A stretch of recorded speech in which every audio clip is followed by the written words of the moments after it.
اعوذ باللہ من الشیطان الرجیم بسم اللہ الرحمن الرحیم واتخذ اللہ ابراہیم خلیلا صدق اللہ العظیم وصدق رسولہ النبی الکریم ان اللہ وملائکتہ یصلون علی النبی یا ایہا الذین آمنوا صلوا علیہ وسلموا تسلیما اللہم صل علی سیدنا و مولانا محمد معدن الجود والکرم وآلہ وبارک وسلم۔ تمام تعریفیں حمد و ثنا اللہ تعالیٰ جل مجدہ الکریم کے لیے۔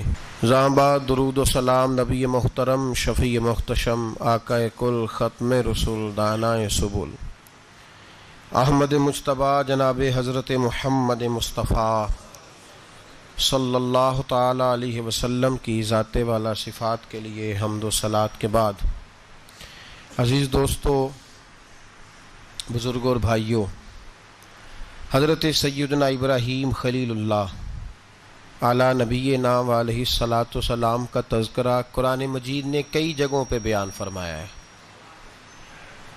نبی پاک صلی اللہ تعالی علیہ وسلم نے ارشاد فرمایا کہ میں ملت ابراہیم پہ ہوں۔ حضرت ابراہیم علیہ الصلاۃ والسلام کے سیرت کو، سوانے کو، ان کی زندگی کے واقعات کو قرآن مجید نے متعدد مقامات پہ بیان کیا ہے۔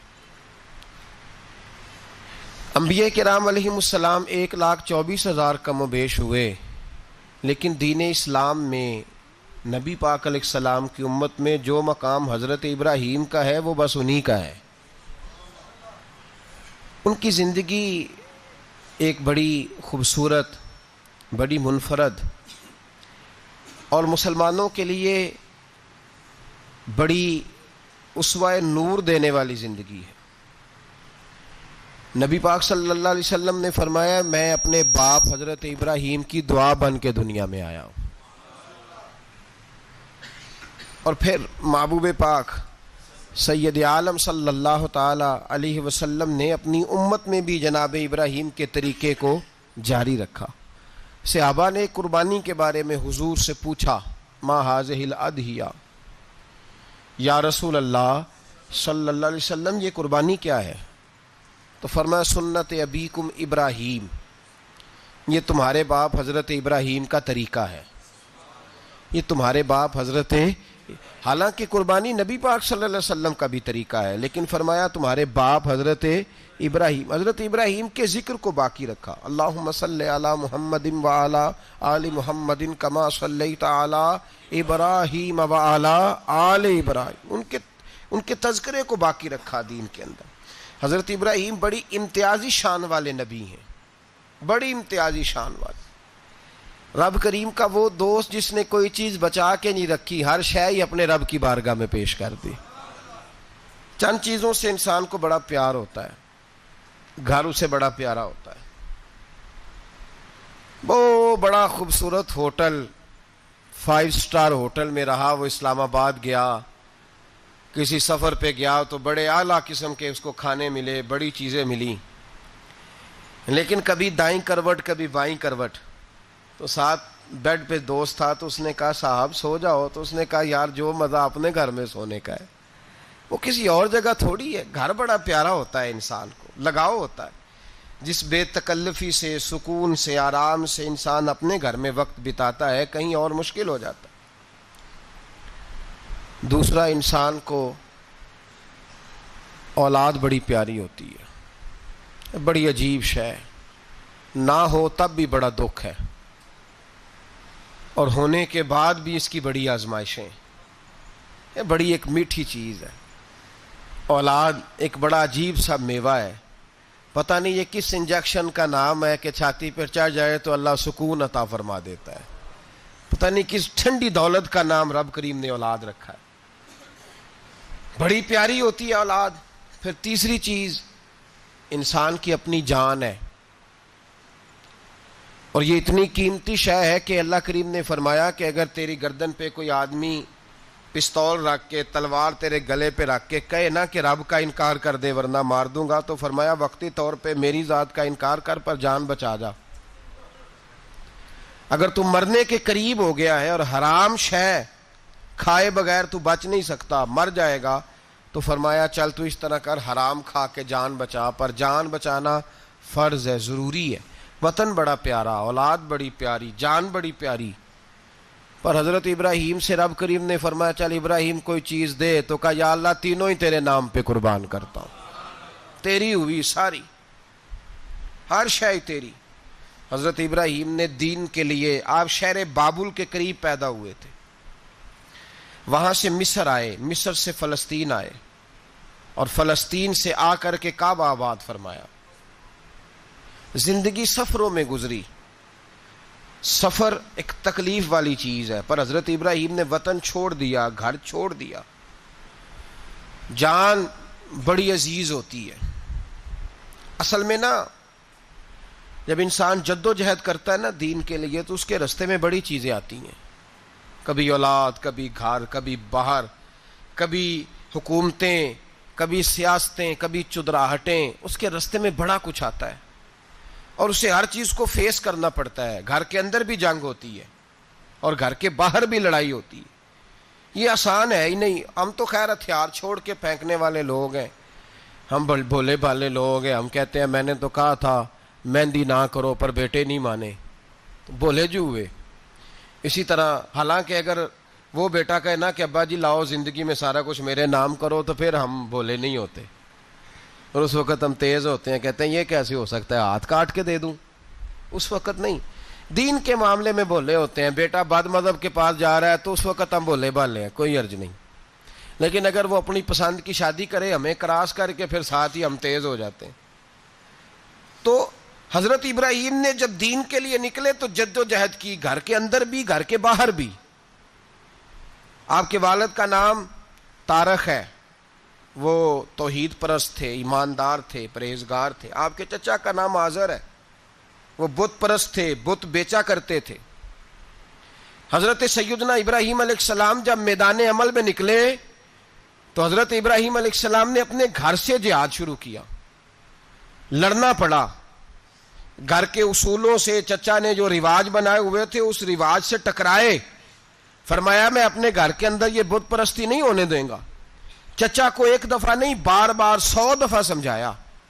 آپ کا چچا بت بنا کے بیچا کرتا تھا۔ حضرت ابراہیم علیہ السلام تھوڑے بڑے ہوئے تو کہنے لگا کہ چلو میرے ساتھ، تم بھی بت بیچنے ہیں، ہمارا کاروبار ہے۔ حضرت ابراہیم ساتھ نکلے تو بت پکڑا ہے، گندے پانی کے اندر اس بت کو ڈبوتے ہیں، کہتے ہیں کسی نے خریدنا ہے تو خرید لو، نہ یہ نفع دے سکتا ہے نہ نقصان دے سکتا ہے، جو اپنا آپ نہیں بچا سکتا تمہیں کیا بچائے گا، خریدنا ہے تو خرید لو۔ چچا کہنے لگا تو کاروبار چمکا رہا ہے کہ تباہ کر رہا ہے۔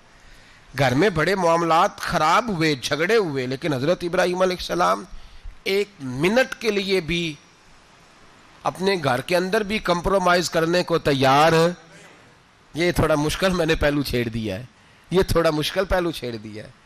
بڑا سمجھدار آدمی ہے پر بیوی سے پردہ نہیں کرا سکتا، سیانا ہے، پنچایت کا بندہ ہے، جو اس سے آپ کہیں گے وہ بات یہ سنائے گا، لیکن کہتا ہے نہیں جی میں نے کوشش کر لی ہے۔ کس قسم کی کوشش ہے صاحب، یہ کیسے ہو گیا؟ حضرت ابراہیم علیہ السلام نے گھر کے اندر سے فرمایا نہیں کرنے دوں گا، گھر کے اندر بھی ٹکرائے، فرمایا تم جو بھی ہو پاش پاش کیا چچا کے اصولوں کو، اور باہر جب نکلے تو صرف علاقے کے چیئرمین سے نہیں ٹکرائے، ایم پی ایم این اے وزیر مشیر سے نہیں ٹکرائے، سپر پاور نمرود دنیا کا واحد حکمران تھا اس وقت، دوسرا کوئی حکمران ہی نہیں تھا،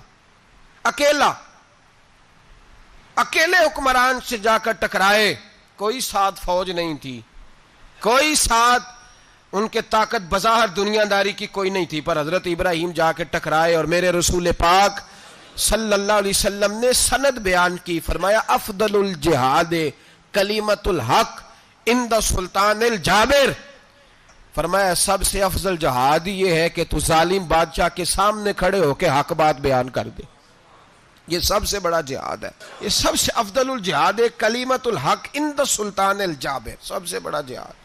حضرت ابراہیم کھڑے ہو گئے، سپر پاور سے ٹکرائے۔ یہاں ہم لوگ حکمتوں کا شکار ہیں، دیکھیں گے، کریں گے، سوچیں گے، اور مولوی صاحب کو ویسے کہتے ہیں آپ پرہیز کریں سیاسی باتوں سے.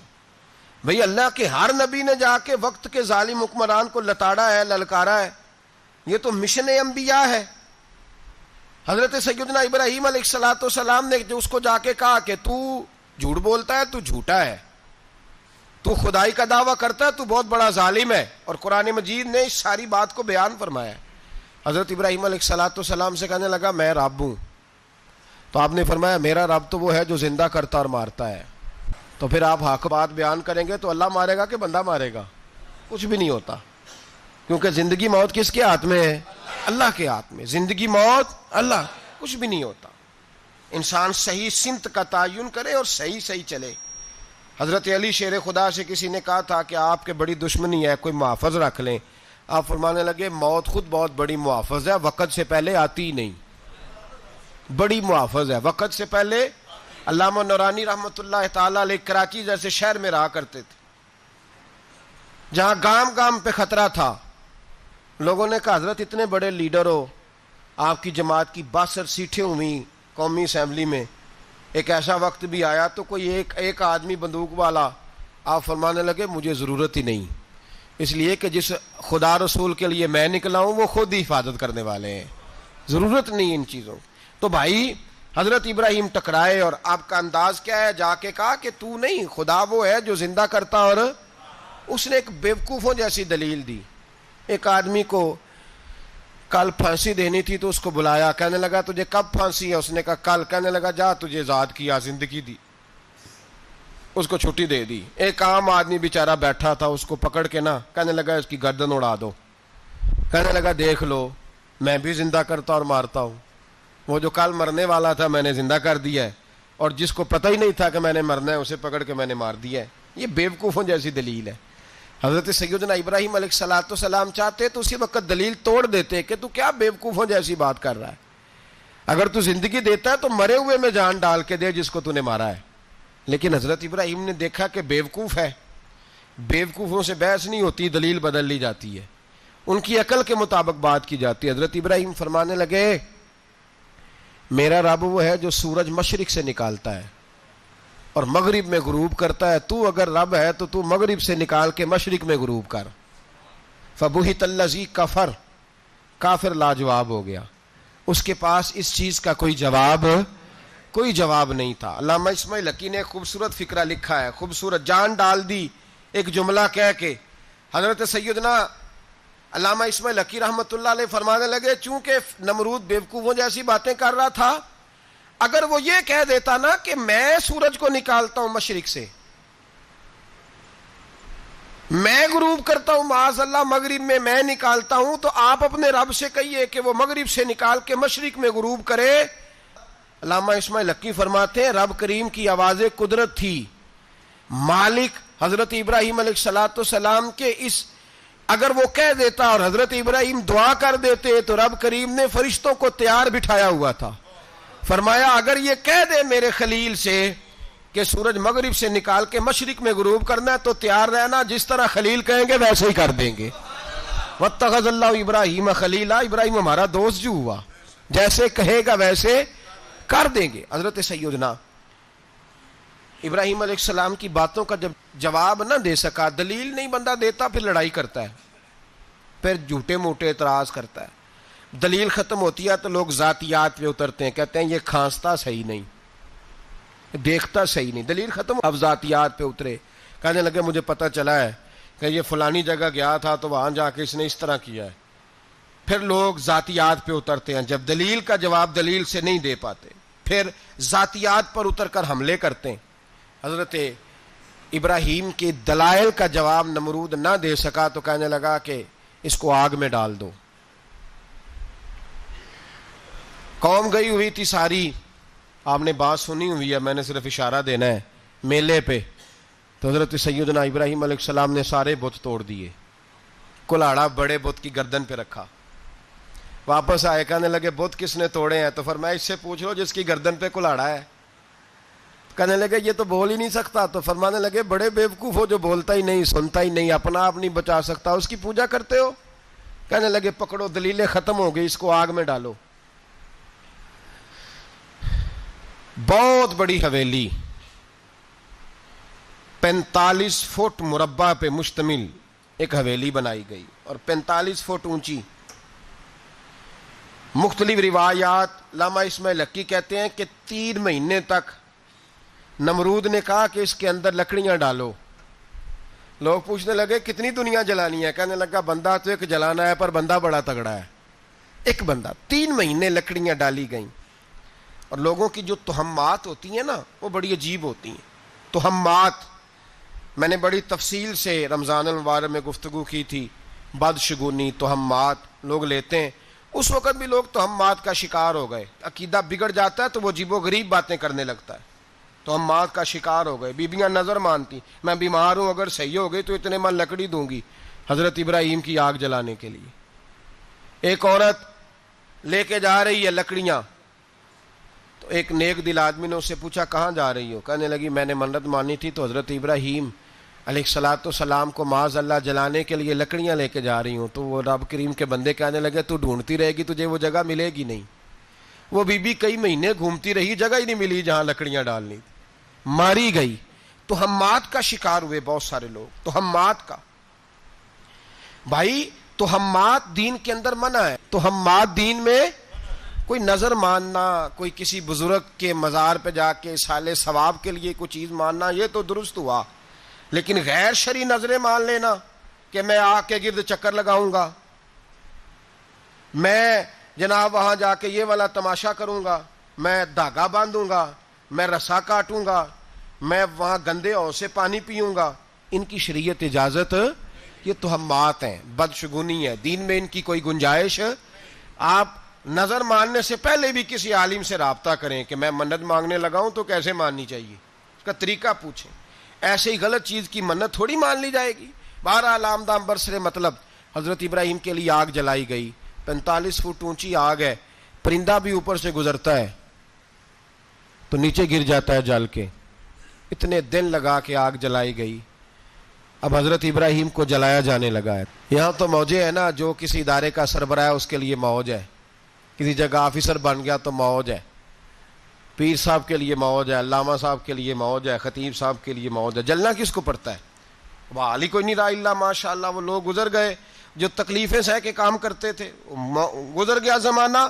حضرت سیدنا ابراہیم علیہ السلام کو جلایا جانے لگا ہے تو اب اتنی بڑی آگ ہے تو ڈالیں کیسے؟ شیطان نے تجویز دی کہ منجنیق بناؤ. منجنیق، بڑے بڑے بانس باندھ کے ان کے نیچے رسا باندھو.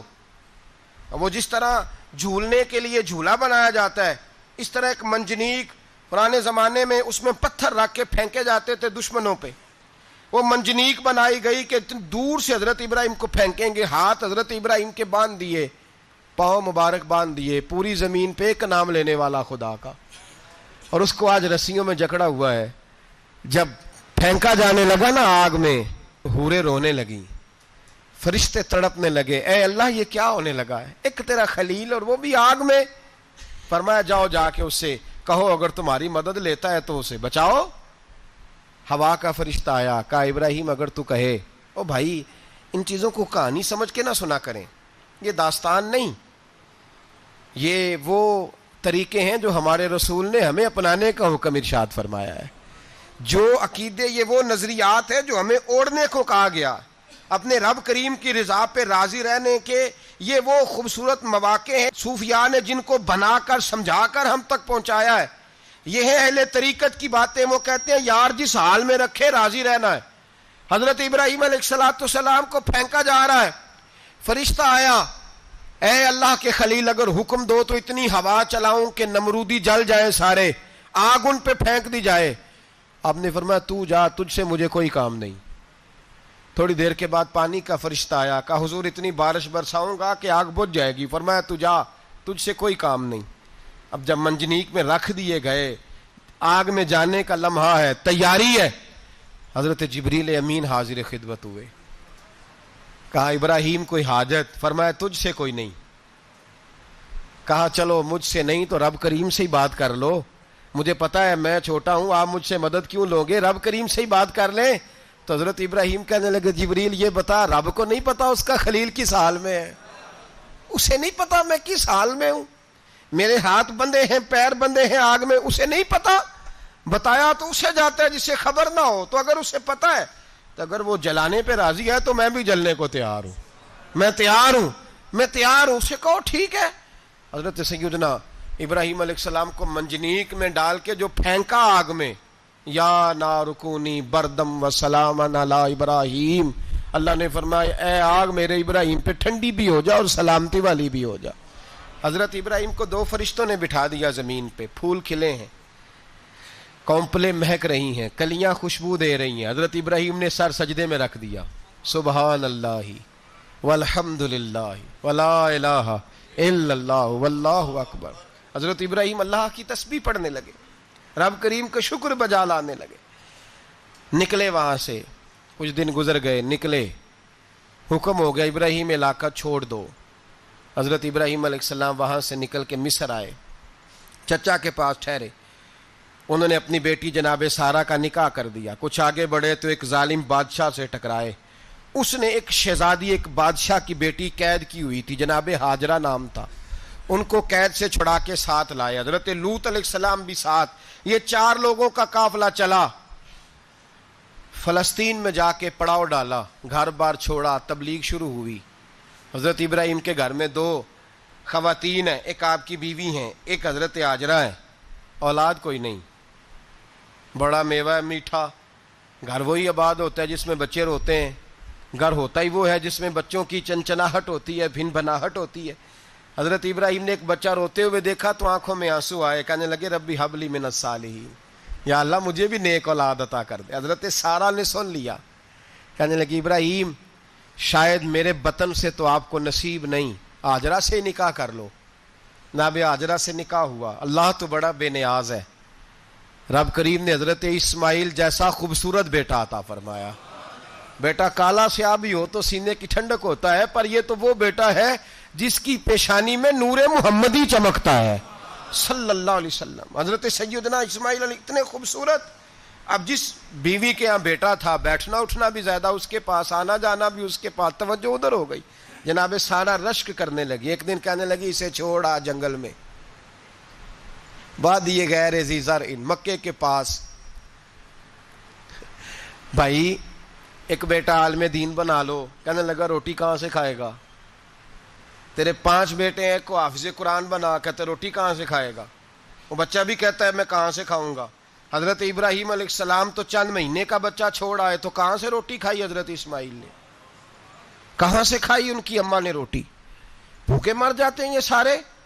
میں بڑی ذمہ داری سے کہا کرتا ہوں کہ جتنی خوبصورت روٹی اللہ کریم دین کے خادموں کو عطا کرتا ہے شاید کسی اور کے نصیب ہوتی ہو، لیکن ہم لوگ توجہ ہی نہیں کر رہے، ہمارا ذوق ہی نہیں بن رہا، ہم یہ محنت ہی نہیں کر رہے کہ قوم کو مستند علماء کی ضرورت ہے. علاقوں کے علاقے خالی ہیں، ادھر ہمارا مزاج ہی نہیں بن رہا، توجہ ہی نہیں دین کی خاطر. اور پھر چلے بچے تو بعد کی بات ہے نا، جو ابھی خود جوان ہے وہ بھی یہ دعا. ایک صاحب مجھے کہنے لگے میں دعا مانگ رہا ہوں اللہ مجھے بیٹا دے تو میں اسے دین پہ لگاؤں گا. تو میں نے کہا آپ بھی بوڑھے نہیں ہوئے، آپ خود ہی لگ جائیں.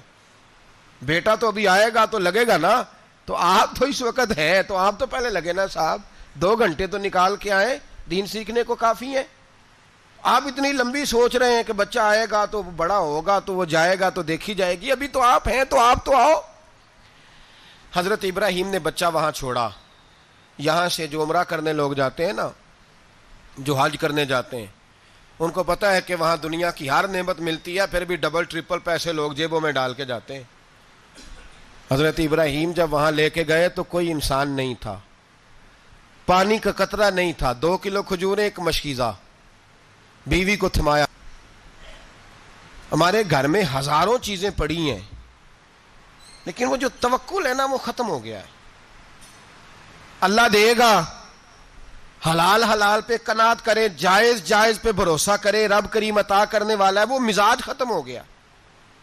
حضرت سیدنا ابراہیم علیہ السلام 2 کلو کھجوریں، ایک مشکیزہ پانی کا دے کر کے، اور وہاں بٹھایا آپ نے اپنے بچے کو اور اپنی زوجہ جناب ہاجرہ کو، اور بٹھا کر کے واپس پلٹنے لگے تو حضرت ہاجرہ سلام اللہ علیہ نے آواز دی، کہا ابراہیم کس کے سہارے پہ چھوڑ کے جا رہے ہو؟ جہاں آب زمزم کا کنواں ہے نا، جو لوگ گئے ہیں انہوں نے صفا مروہ کی صحیح کی ہے. صفا مروہ سے باہر نکلے نا، سرکار کی ولادت کا مقام ہے، اس جگہ پہ آب زمزم کا کنواں تھا، وہاں حضرت سیدنا ہاجرہ کو بٹھایا. کوئی چیز نہیں، کوئی درخت نہیں، کوئی کھیت نہیں، کوئی پانی نہیں، کوئی کنواں نہیں، وہاں بٹھایا اور بٹھا کر کے نکلنے لگے تو جناب ہاجرہ فرمانے لگی ابراہیم کس کے سہارے پہ چھوڑ کے جا رہے ہو؟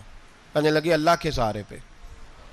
تو پاک باز بی بی نے ایک لفظ پوچھا، کہا ابراہیم یہ میرے رب کا حکم ہے، یہ میرے بس جن کا عقیدہ توحید مضبوط ہو ان کے لیے ایک جملہ کافی ہوتا ہے، یہ میرے اللہ کا حکم ہے. تو جناب ابراہیم علیہ الصلوۃ والسلام فرمانے لگے ہاجرہ ہاں رب کا حکم ہے. جب یہ لفظ کہے تو چاہیے تھا نا حضرت ابراہیم تسلی دیتے، تو بی بی صاحبہ تسلی دینے لگی، عرض کرنے لگی ابراہیم اگر اللہ کا حکم ہے تو پھر آپ ہماری فکر نہ کرنا، اگر یہ رب کا حکم ہے تو پھر ہماری فکر نہ کرنا. جس رب نے ہمیں یہاں تک پہنچایا ہے وہ ہمیں کبھی بھی ضائع نہیں فرمائے گا، پھر فکر نہ کرنا. حضرت ابراہیم آ گئے. بات آپ نے سنی ہوئی ہے، اشارہ کرنا مقصود ہے. 13 سال میں چلے مان بھی لیا جائے بعض روایات کی روشنی میں کہ آتے جاتے بھی رہے، لیکن مکمل دیکھ بھال اپنے بچے کی پرورش میں پورا حضرت ابراہیم علیہ السلام کا کردار، سارا کردار ماں کا تھا. میں جب خواتین کے بارے میں کوئی بات کرتا ہوں تو میں آپ کو اکثر کہتا ہوں کہ یہ صرف بیوی کے لیے حکم نہیں ہوتا، یہ ٹریننگ بیٹی کو دینی ہے اور بہن کو دینی ہے. یہ تربیت کریں اپنے گھر میں. میں تجربے کی روشنی میں یہ بات عرض کیا کرتا ہوں کہ بھائی بچے باپ کے فرما بردار اس وقت ہوتے ہیں جب اماں انہیں باپ کا فرما بردار کرتی ہے، اور بچے باپ کے نافرمان بھی تب ہوتے ہیں جب اماں انہیں باپ کا. میں نے اپنے کانوں سے سنا ایک دفعہ ایک بچہ اپنے باپ سے کہہ رہا ہے آپ نے تو ساری زندگی باہر گزار دی، پیسے کمانا کون سا مشکل کام ہے، دکھ سکھ تو سارے اماں نے برداشت کیے، سکولوں میں وہ جاتی تھی، فلانا کام وہ کرتی تھی، فلانا کام. اب یہ سوچ اس کی ذاتی تو نہیں، یہ اس کو دی گئی ہے.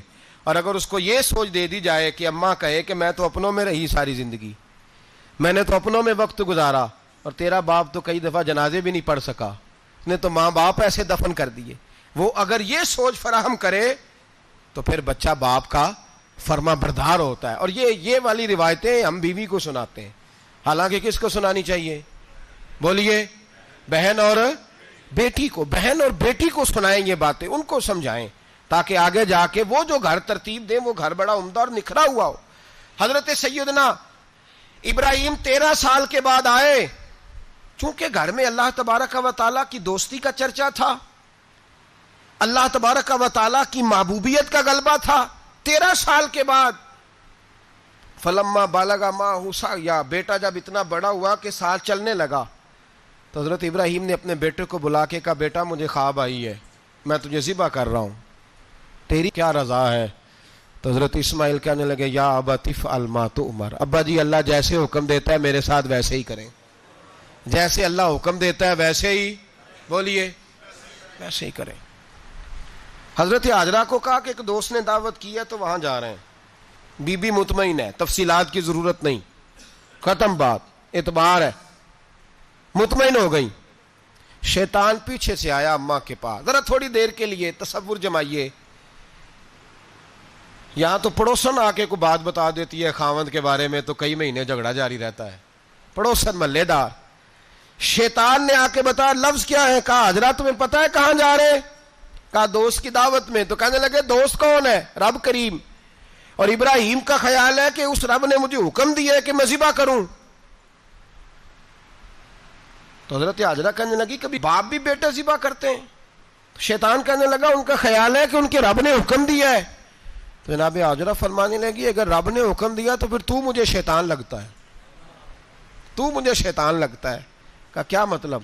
فرمانے لگی اگر رب کریم کا حکم ہے تو میرے پاس ایک اسماعیل ہے، اگر 1000 بھی ہوتے میں سارے اللہ کے راستے میں پیش کر دے دیتی. مالک کا ہی تو ہے سارا کچھ، اسی کا ہے، اس میں لیت اللہ کی کیا گنجائش؟ حضرت سیدنا ابراہیم علیہ السلام نے بیٹے کے حلق پہ چھری رکھ بھی دی اور چھری چلا بھی دی، رکھ بھی دی اور وہ تو اللہ کریم نے فرمایا یا ابراہیم قد صدقت الرؤیا، ابراہیم تو نے خواب سچا کر دکھایا، وہ قیامت تک تیرا نام رہے گا.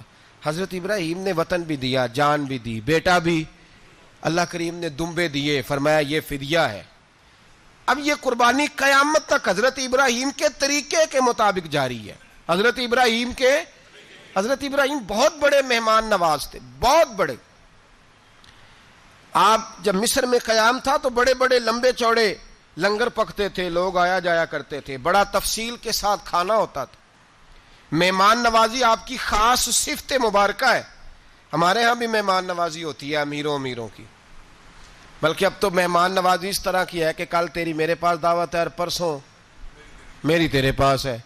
وہی امیروں میں وہ چکر رہتا ہے, پارٹیاں دوست ایک دوسرے کو ڈالتے ہیں, تیری طرف پارٹی تیری طرف. اور اسی انداز میں اب یہ عید آئے گی نا, ٹکا پارٹیاں ہوں گی جگہ جگہ, اور لوگ سوال پوچھنے لگے ابھی سے, کہتے ہیں قربانی کا کتنا گوشت گھر رکھنا جائز ہے, قربانی کا کتنا گوشت گھر رکھنا جائز ہے؟ سارا ہی جی. اس لیے فریزر لے لے, فریج سے نہیں کام چلے گا, سارا ہی جہاز گھر رکھنا سارا ہی جائز ہے, رکھ لیں. او خدا کے بندے, قربانی وہ بندہ دیتا ہے جو سارا سال ہی گوشت کھاتا ہے. صحیح کہہ رہا ہوں؟ قربانی صاحب نصاب صاحب استطاعت بندہ دیتا ہے نا, تو وہ سارا سال ہی گوشت, تو سارا گھر میں رکھنا بھی جائز ہے, لیکن سارا دے دینا بھی. تو جو آ رہی ہے اس پہ کیوں توجہ کرتے ہو, جو دوسرا جائز ہے اس پہ کیوں نہیں عمل کرتے؟ سارا تقسیم کر دیں, بات ختم ہوئی. یقین کریں, محرم میں جا کے دوست ٹیلی فون کر کے سوال پوچھتے ہیں, کہتے ہیں صاحب سنا ہے قربانی کا گوشت محرم میں کھانا جائز نہیں.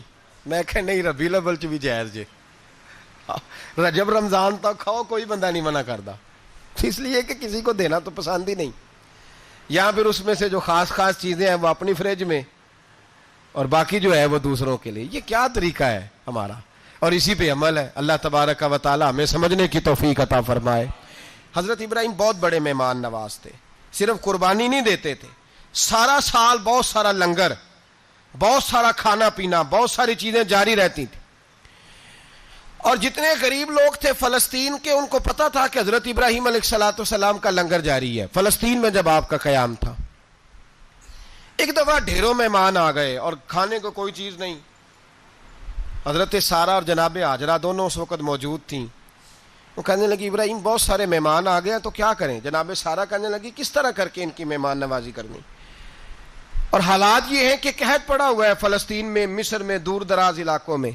تو حضرت ابراہیم کہنے لگے یہ اللہ کے مہمان ہیں اور ہمیں رب کریم کا بندہ سمجھ کے آ گئے ہیں, اللہ ہی بندوبست کرے گا. فرمانے لگے میرا مصر میں ایک دوست ہے, وہ قحط کے دنوں میں غلہ جمع کر لیتا ہے, میں اس کی طرف پیغام بھیجتا ہوں, مجھے امید ہے وہاں سے غلہ ملے گا. 2 3 5 اونٹ والے غلام بلائے اور ان کو کہا کہ جاؤ غلہ لے آؤ مصر کے دوست سے. وہ لوگ کہتے ہیں ہم غلہ لینے گئے, وہاں جب پہنچے تو حضرت ابراہیم خلیل اللہ علیہ السلام کا پیغام دیا تو آپ کا وہ دوست کہنے لگا غلہ تو بے شمار تھا, مجھے خبر نہیں تھی کہ حضرت ابراہیم کا پیغام آئے گا, تو میں تو سارا تقسیم کر چکا ہوں. لوگ لے گئے, اب تو کوئی شے نہیں. اب وہ خالی آ گئے 5 کے 5 اونٹ. جب خالی آئے تو حضرت ابراہیم کی حویلی کی دیواریں چھوٹی چھوٹی تھیں. ان غلاموں میں سے, خادموں میں سے, آپ کے ان چاہنے والوں میں سے ایک کہنے لگا یار وہ غریب تو انتظار کر رہے ہوں گے کہ غلہ لینے گئے ہیں, ہمیں روٹی ملے گی.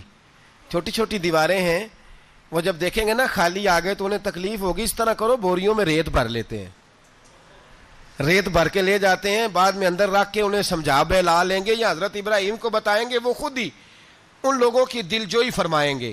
اب غلہ کی جگہ ریت بھر کے اونٹوں پہ رکھ کے لائی گئی.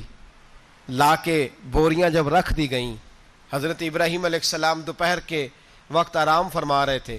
بی بی سارہ اٹھی, کہتی ہیں جب میں نے دیکھا نا کہ بوریاں پہنچ گئی ہیں تو گئی, غلام کو ساتھ لیا اور اس کو جب کھولا نا تو کہتی اتنی حسین گندم میں نے پہلے کبھی دیکھی نہیں تھی, اتنا پیارا دانہ میں نے کبھی ملاحظہ ہی نہیں کیا تھا. فرماتی ہیں جب اس کو پیس کر چکی میں روٹیاں پکائیں تو خوشبو دور دور تک پھیل گئی, اعلیٰ غذا بنی, بڑے بڑے کھانے بیبیوں نے مل کے پکائے, چن دیے گئے. حضرت ابراہیم اٹھے تو لوگ کھانا کھا رہے, سجدہ شکر ادا کیا, اور جب سجدے میں گئے تو وہی آنے لگی, پھر رونے لگے.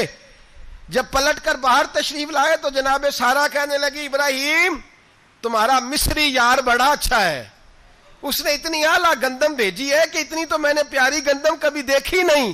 جناب ابراہیم مسکرائے, فرمانے لگی سارہ یہ مصری یار نے نہیں بھیجی، یہ میرے عرشی یار نے بھیجی ہے، یہ میرے عرشی یار نے بھیجی ہے۔ بھائی مہمان نوازی مزاج تھا، ہاتھ لٹا دینا مزاج تھا، دوسروں کی اشک شوئی مزاج تھا۔ حضرت ابراہیم علیہ السلام کا طریقہ ہے قربانی، حضور نے ان کا طریقہ بیان کیا۔ اگر سال کے بعد قربانی دینا ان کا طریقہ ہے تو سارا سال غریبوں کو روٹی دینا بھی حضرت ابراہیم کا طریقہ ہے، سارا سال غریب کی نوکری کرنا یہ بھی حضرت ابراہیم کا طریقہ ہے، بھوکے کو کھانا کھلانا یہ بھی۔ میرے مصطفیٰ کریم سید عالم صلی اللہ علیہ وسلم سے صحابہ نے پوچھا حضور بہترین مسلمان کون ہے؟ بہترین مسلمان؟ تو حضور نے فرمایا جو سلام لینے میں پہل کرے اور غریب کو روٹی کھلانے میں سب سے اچھا ہو، وہ بہترین مسلمان ہے، زبردست مسلمان۔ ہمارے ہاں دعوتیں ہوتی ہیں تو امیروں کی، افطاریاں ہیں تو امیروں کی، اور میرے مصطفیٰ کریم علیہ السلام نے فرمایا بدترین دعوت ہے جس میں امیر بلائے جائیں غریب نہ بلائے جائیں، وہ بدترین دعوت۔ حضرت ابراہیم کا طریقہ رہا ساری زندگی مہمان نوازی۔ اور دوسرا ان کا مزاج تھا، اللہ سے پیار ہو گیا تھا نا، جب رب کریم سے محبت ہوتی ہے نا اور محبت کا احساس ہوتا ہے دل میں، پھر سجدے لمبے ہوتے ہیں۔ عام آدمی تو نماز بھی نہیں پڑھ سکتا، اسے خدا سے محبت ہوتی ہے وہ تہجد بھی نہیں چھوڑ سکتا۔ وہ یہ محبت کی بات ہے نا، جس کو پیار ہوتا ہے اس کی تہجد بھی ہے، اس کی اشراق بھی ہے، چاشت بھی ہے، اس کے عمرے بھی ہیں، اس کے حج بھی ہیں، اس کے بار بار کعبۃ اللہ کے دیدار بھی ہیں۔ یہ محبت الہی ہے، جوش مارتی ہے۔ ان لوگ سجدہ کرتے ہیں تو اٹھتے ہی نہیں، اللہ کے بندوں سے پیار کرتے ہیں اللہ کی۔ حضرت ابراہیم کو رب کریم سے اتنی محبت تھی، اتنا پیار تھا کہ وہ آپ کی زندگی کے ہر پہلو سے چھلکتا تھا۔ ایک وقت ایسا آیا کہ اللہ تعالیٰ نے حضرت ابراہیم کو بہت زیادہ مال عطا فرمایا، اتنے اونٹ گنے نہیں جاتے، گائیں اتنی زیادہ کہ شمار نہیں ہوتی، بکرے بکریاں اتنی زیادہ کہ شمار، بہت زیادہ مال اللہ نے عطا فرمایا۔ اور ابھی کچھ عرصہ پہلے آپ پیچھے جائیں نا تو جو لفظ مال تھا وہ روپے پہ تو بولا ہی نہیں جاتا تھا، وہ جانوروں پہ بولا جاتا تھا۔ بہت زیادہ مال اللہ نے دیا، بکریاں، گائیں، اونٹ، بیل، بڑا کچھ۔ تو رب کریم نے فرشتوں سے فرمایا کہ واتخذ اللہ ابراہیم خلیلا، ابراہیم میرا دوست ہے۔ تو فرشتے کہنے لگے یا اللہ جسے اتنا کچھ دیا جائے اس نے دوست تو بننا ہی ہوتا ہے، تو نوازا ہی بڑا ہے، اتنا مال، اتنے کھیت کھلیان، اتنا کچھ۔ اللہ کریم نے فرمایا جاؤ آزمائش کر لو، امتحان لے لو۔ فرشتہ امتحان لینے پہنچ گیا۔ حضرت ابراہیم کے جانور چر رہے ہیں چراگاہ میں، حضرت ابراہیم بھی ہیں، غلام بھی ہیں، بہت بڑا ریوڑ ہے، آپ تشریف فرمائیں۔ ایک فرشتہ آیا تو کھیت میں چھپ کے بیٹھ گیا اور بلند آواز سے کہنے لگا سبحان اللہ والحمد للہ ولا الہ الا اللہ واللہ۔ یہ تسبیح بڑی پسند ہے، محبوب نے ان کی فضیلت بیان کی۔ اب وہ حضرت سیدنا ابراہیم علیہ السلام کھڑے تھے تو وہ کھیت میں بیٹھ کے تسبیح پڑھنے لگا سبحان اللہ والحمد للہ ولا الہ الا اللہ۔ حضرت ابراہیم کہنے لگے یہ میرے رب کا نام کون لے رہا ہے؟ بڑی اس کی میٹھی آواز ہے، بڑی، کون ہے؟ ڈھونڈنے لگے، گھومتے گھومتے اس کے پاس چلے گئے، فرشتہ انسانی شکل میں، تو میرے رب کا ذکر کر رہا تھا؟ اس نے کہا میں ہی کر رہا تھا۔ فرمانے لگے یار ایک دفعہ پھر نہیں کرتا؟ تو کہنے لگا ابراہیم پہلے تو میں اپنی مرضی سے کر رہا تھا، تو کہتا ہے تو پیسے لگیں گے، پیسے ہیں تو کر دیتا ہوں۔ حضرت ابراہیم کہنے لگے بول تو کیا لے گا، میرے اللہ کا ذکر سنانے کا کیا لے گا؟ کہنے لگا جتنی بکریاں آپ چرا رہے ہیں ساری دے دے تو میں اللہ کا ذکر سنا دیتا ہوں۔ آپ نے فرمایا بس جا تیری ساری ہوئی، میرے رب کا ذکر سنا۔ اور پھر شروع ہو گیا سبحان اللہ الحمد للہ ولا الہ الا اللہ واللہ اکبر۔ حضرت ابراہیم علیہ السلام کیف میں، یار پھر ذرا سنا، نہ علما وچ پھسا سانو، تو یار دی گل سنا سانو، ذرا دوبارہ سنا۔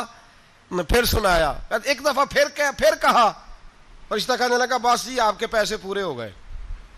حضرت ابراہیم کہنے لگے چل ایک دفعہ اور سنا۔ کہنے لگا پیسے لگیں گے، تو کیا لے گا؟ کہنے لگا گائیں بھینسیں ساری میری۔ فرمایا بس یار اتنی قیمت، تو سنا صحیح، سارا کچھ ہی تیرا۔ پھر شروع ہو گیا سبحان اللہ والحمد للہ ولا الہ الا اللہ واللہ اکبر۔ گائیں دے دیں، بھینسیں دے دیں، وہ ذکر سناتا ہے۔ حضرت ابراہیم کبھی مچلتے ہیں، کبھی روتے ہیں، کبھی آہیں بھرتے ہیں، تو میرے رب کا نام لے رہا ہے، ذرا پھر سے لے۔ کیف جاری ہے۔ کہنے لگا بس بھائی۔ حضرت ابراہیم فرمانے لگے تو اور لے لے جو لینا ہے، مجھے ذکر سنا۔ اس نے کہا ابراہیم بکریاں میں لے چکا، گائے بھینسیں میں لے چکا، اونٹ رہ گئے، سارے لے لوں گا پھر ذکر سناؤں گا. فرمایا جا تیرا ہوا تو ذکر سناتا رہ، میں دیتا ہوں. دے دیا، کچھ دیر ذکر کیا تو اب خاموش ہو گیا. حضرت ابراہیم خلیل اللہ علیہ السلام فرمانے لگے ذکر سنا. کہنے لگا ابراہیم اب تیرے پاس دینے کو کیا ہے، ہر چیز تو میں لے چکا. آپ فرمانے لگے یہ گائے بھینسیں بکریاں چرانے کے لیے تجھے کوئی نوکر ملازم بھی تو چاہیے نا. تو اس طرح کر مجھے رکھ لے، میں روٹی نہیں مانگوں گا، کھانا نہیں مانگوں گا، تو اللہ کا ذکر سناتا رہنا، میں تیرے جانوروں کی نوکری کرتا رہوں گا. حضرت ابراہیم علیہ السلام نے جب یہ کہا نا، فرشتے کی آنکھوں میں آنسو آ گئے. تر دامنی پہ شیخ ہماری نہ جائیے، ہم دامن نچوڑ دیں تو فرشتے وضو کریں. فرشتہ رو پڑا اور کہنے لگا ابراہیم مجھے سینے سے لگاؤ، آپ واقعی اس قابل ہیں کہ اللہ آپ کو اپنا دوست بنائے، واقعی اس قابل ہے کہ رب آپ کو اپنا. حضرت ابراہیم علیہ السلام کا خدا سے محبت کرنے کا نرالا انداز. اور میرے بھائی یہی محبت انہیں میرے مصطفیٰ سے بھی تھی. ایک نبی گھر بنا رہا ہے، دوسرا بنوا رہا ہے. حضرت اسماعیل علیہ السلام پتھر اٹھا اٹھا کے لا رہے ہیں، جناب ابراہیم بنا رہے ہیں. جب خانہ کعبہ بن گیا تو کہنے لگے ربنا وابعث فیہم رسولا، اے اللہ اب اسے بسانے کے لیے اپنا آخری رسول بھی عطا فرما. نبی پاک فرماتے ہیں میں دعا ہوں حضرت ابراہیم کی. یہ قربانی حضرت ابراہیم کا طریقہ ہے. حضور نے اگرچہ نبی پاک کی اپنی سنت تھی، یہ بھی کہہ سکتے تھے سنتی و سنت ابیکم ابراہیم، میری سنت ہے اور تمہارے باپ ابراہیم کی سنت ہے. یہ نہیں فرمایا. جب صحابہ نے کہا قربانی کیا ہے، فرمایا سنت ابیکم ابراہیم، یہ تمہارے باپ ابراہیم کی سنت ہے. ہر صاحب نصاب پر قربانی واجب ہے. جو زکوٰۃ کا نصاب رکھتا ہو اس پر قربانی واجب ہے، یعنی ضروریات سے زیادہ اتنے پیسے، جتنے پیسوں سے زکوٰۃ فرض ہوتی ہے اتنے پیسے جس آدمی کے پاس قربانی سے پہلے پہلے آ جائیں اس آدمی پر قربانی کرنا واجب ہے. بکرا، چھترا، دمبا 1 سال کا یا دمبا 6 مہینے کا ہو پر اتنا بڑا محسوس ہوتا ہو کہ لگے کہ 1 سال کا ہے، اس کی قربانی ہو سکتی ہے. جانور میں کوئی عیب نہیں ہونا چاہیے، اتنا کمزور نہ ہو کہ ذبح جہاں اسے کرنا ہے وہاں وہ چل کے جا نہ سکے، اتنا کمزور جانور نہ ہو، اس کے اندر بظاہر کوئی اتنا بڑا نقص نہ پایا جاتا ہو، کانا نہ ہو، لنگڑا نہ ہو، کوئی اس کی ہاتھ نہ کٹے ہوئے ہوں، ایسا نقص جو واضح ہو. بکرا 1 سال کا، گائیں اور بھینس یہ 2 سال کی، اونٹ 5 سال کا. اب اس میں یہ ہے کہ ہمارے بہت سارے دوست چونکہ ہم دیہاتی لوگ ہیں تو پوچھتے ہیں کہ دوندا نہیں ہے تو چوگا نہیں ہے، تو یہ ہماری پنجابی کی اصطلاحات ہیں.